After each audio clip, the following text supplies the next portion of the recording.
What would your stance be to finishers? Probably the worst thing you can do. Mm-hmm.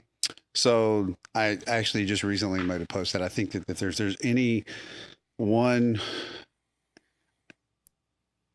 really detrimental thing you could probably add into your training would be something like a finisher. We're talking from a hypertrophy standpoint. Mm-hmm. So if the most stimulating sets are going to be done early in the workout, the least stimulating ones will always be at the end.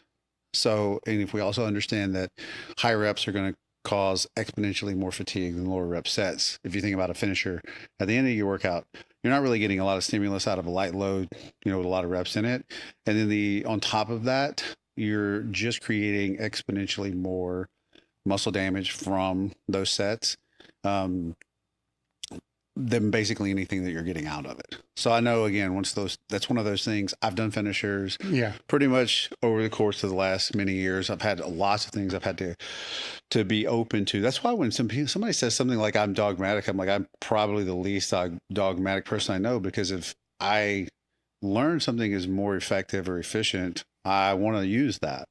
So that was one of the things that hit me. I was like, well, if we're getting to the end of the workout, we have a limited number of sets that are going to be truly productive within the workout itself. By the time we get to the end, if we're just doing like this finisher mechanical drop set 30, 40 rep thing, it's not really giving us anything, but it's going to take away from a lot. So probably no place, in my opinion, in finisher for almost any kind of training.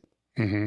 So people get mad about that kind of stuff. Well, with that, I mean, other than just like you just doing it because you want to have fun. But I'm saying if you're trying to make your training as effective as possible, there's really no place to put one in.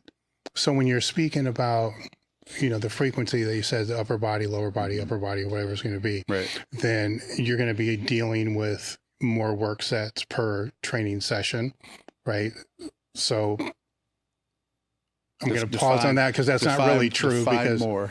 Well, I'm just fine because there's more body parts. There should be more work sets, but I'm going to pause on that one because that doesn't mean you're doing 3 sets per body part.